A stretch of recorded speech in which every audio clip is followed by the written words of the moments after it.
Salut la machine et j'espère que tu es au top. Dans cette vidéo, on va voir les ondes sonores, en particulier le timbre et le spectre d'un son. Alors on va voir ce qu'est un son pur, un son complexe, aussi une harmonique, bref pas mal de choses, mais ne t'inquiète pas, je vais t'illustrer tout ça et on va y aller tranquillement. Allez, on est parti.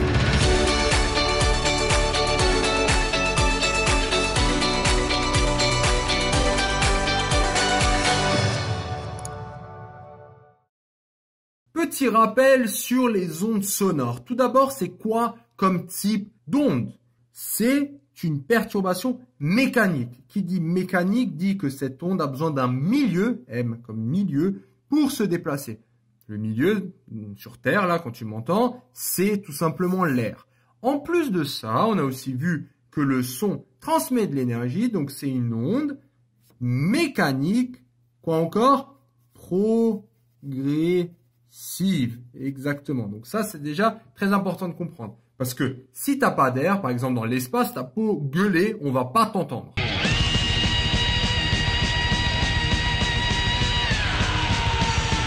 Bon, tu as dû remarquer que lui, justement, il n'était pas dans l'espace. Alors regarde maintenant, l'analyse d'un son. Comme tu as pu le voir, il y a différents types de sons. Ma voix, elle a un timbre. Ta voix, elle a un autre timbre. Donc déjà, il y a une différence de ce côté-là. Ensuite, est-ce que le son est aigu? Est-ce qu'il est grave? Est-ce qu'il est fort? Comment on fait pour distinguer tout ça? La base du son, ce que tu dois connaître avant de pouvoir mettre, on va dire, un terme ou une technique pour qualifier tout ça, si c'est grave, aigu, le timbre et la hauteur, il faut tout d'abord savoir que le son pur, la base du son, il est émis par un diapason. Et ça, au niveau de la fréquence, c'est quelque chose, c'est une sinusoïde, quelque chose de sinusoïdal. C'est comme ça. Donc, qu'est-ce qu'on voit là? Donc, si on a la fréquence et on a le temps, donc on va voir à la fois qu'il y a une période. Donc, une période, tu vois, là, c'est le début. Et si je fais jusqu'à là, tu es d'accord que là, maintenant, à chaque fois, ça va se répéter. Donc, j'ai une certaine période. Ici, je peux lire graphiquement ce qui serait monté. Donc, il y a une période, il y a une fréquence. Le lien entre période et fréquence, c'est T est égal à 1 sur F. Donc, ça, petit rappel important. Le diapason admet un son qu'on dit pur et c'est le seul par contre parce que justement les autres sons, leur son n'est pas pur. Ça ne veut pas dire que c'est pas bien, ça veut juste dire que c'est un peu différent et je vais te montrer la différence.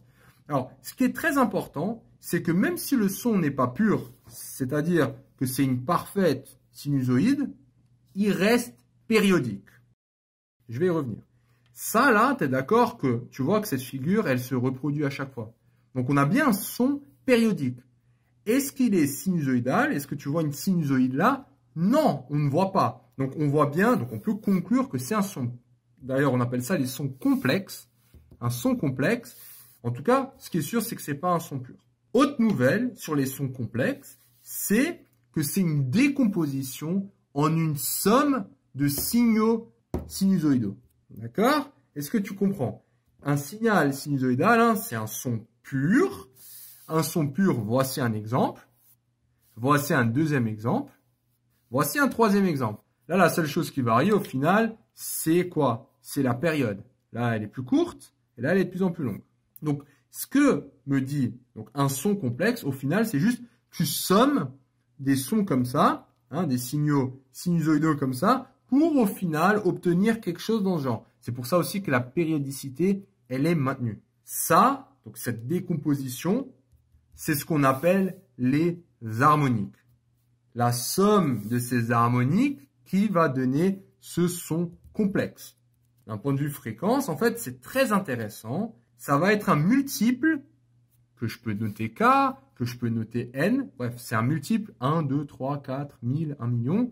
De la fréquence de départ.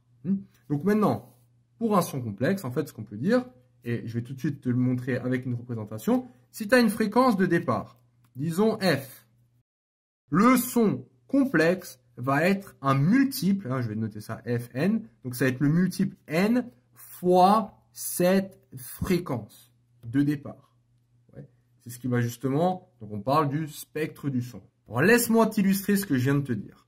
Fn est égal à n fois f. Supposons que je parte d'un son pur. Alors un son pur, le diapason.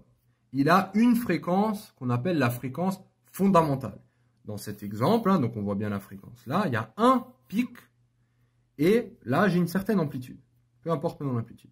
La fréquence fondamentale, F1, ici, je considère qu'elle est à 400. Donc là, je peux lire 400. Donc j'ai 400, une fréquence, c'est en Hertz. Maintenant, le spectre du son, c'est ça. Pour un piano, par contre. Donc un piano, maintenant, on sait que c'est pas un son pur. C'est un son complexe. Donc on a vu qu'on pourrait faire sa décomposition en Fourier, c'est ce qu'ils appellent, hein. C'est ce que j'ai vu ici. Je pourrais décomposer le piano, ça peut être le piano, et là, je vais avoir d'autres sons, les sinusoïdales. Donc, cette fois-ci, moi, je vois ça, en fait, au niveau du piano.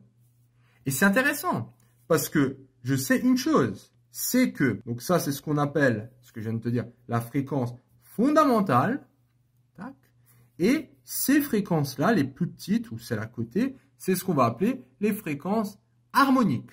Et au niveau du spectre du son, on sait une chose. J'ai dit quoi? J'ai dit que Fn, donc là, il y en a combien? Des harmoniques? Il y en a deux. Une, deux. Donc, disons maintenant F, donc là, c'est la deuxième, là, c'est la troisième. F2, ça va être 2 fois 400. Parce qu'en fait, il s'avère que là, c'est à 800. Donc, il faut comprendre que c'est dans l'autre sens, hein. C'est d'abord, tu prends la mesure, tu vois, ah, tiens, lui, c'est F2, donc forcément, c'est 2 fois 400, 800. Je l'ai ici. 2 fois 400, ça me fait bien 800. F3, dans ce cas-là, si je le vois ici, tiens, lui, il va être à combien? Il va être à 3 fois 400. Parce que c'est tout le temps un multiple de la fréquence fondamentale. Donc, c'est vraiment ça ce que ça dit. C'est que toutes les fréquences des harmoniques seront juste un multiple de la fréquence fondamentale. On va terminer par les 3 choses à retenir au niveau du son. Tout d'abord, la hauteur d'une note. Alors celle-ci, elle est liée à la fréquence fondamentale. Il ne faut pas confondre quand on dit hauteur d'une note et le son le plus fort. C'est deux choses qui vont être différentes. Parce que la hauteur d'une note, ça va être, donc c'est lié à la fréquence fondamentale. Donc ça va être quoi? Ct est égal à 1 sur F0, je vais dire. Avec la, voilà. Donc ça, donc pardon, c'est plutôt F0 est égal à 1 sur T. Donc ça, tu vois, c'est bien lié à la fréquence. Ce qu'il faut aussi savoir de ce côté-là, c'est que la période T, plus il est grand, c'est-à-dire plus tu as quelque chose dans ce genre-là, tu vois, une période grande, plus ton son, il va être grave. D'accord? Donc plus c'est grand, plus tu as un son grave. Tu peux t'imaginer que ça c'est la voix au ralenti, tu vois. Donc ça va être quelque chose de grave, une longue période. Par conséquent, si la période elle monte, tu vois, si T il augmente, la fréquence elle va diminuer. Fréquence basse, longue période, donc tu auras cette impression de son grave. Et l'inverse, c'est quelque chose d'aigu. Donc ça, c'est au niveau des graves et des aigus. La hauteur, encore une fois, c'est juste lié à la fréquence fondamentale, hein. Donc tu appliques ça, c'est tout. Le timbre, par contre. Donc le timbre, c'est ce qui va distinguer maintenant un piano d'une flûte. Ça, c'est lié au pic des harmoniques. Hein, les harmoniques, on a vu ce que c'était aussi, hein. C'est ce qui résultait justement, par exemple là, de la fréquence. Donc là, on a les harmoniques, donc on voit bien les pics. Selon les pics, on va avoir différents types de quoi? On va avoir différents types de timbres. Et finalement, hein, ce que je te disais, c'est que l'amplitude, c'est-à-dire si un son il est plus fort ou il est moins fort, ça va être l'amplitude qui va nous le dire. Et l'amplitude, tu peux l'avoir ici. C'est quoi l'amplitude? C'est par exemple entre là et là, on a bien cette amplitude. Donc, est-ce que ce son va être plus fort que ce son? Oui, parce que cette amplitude, elle est plus grande. Alors, juste pas confondre, parce que hauteur, je trouve que ça peut prêter à confusion. Voilà, alors on va reprendre tout ça maintenant dans un exercice si t'es chaud. Félicitations d'être arrivé jusqu'au bout de cette vidéo. Cette vidéo t'a plu? Ça tombe bien, il y en a encore. Sur matrix.fr, tu peux non seulement télécharger le résumé de cette vidéo, mais aussi retrouver tout ton programme avec plein d'exercices corrigés étape par étape. Tu peux aussi défier tes amis dans des jeux et te mesurer à la communauté Matrix pour gagner un cadeau tous les mois. On se retrouve sur matrix.fr.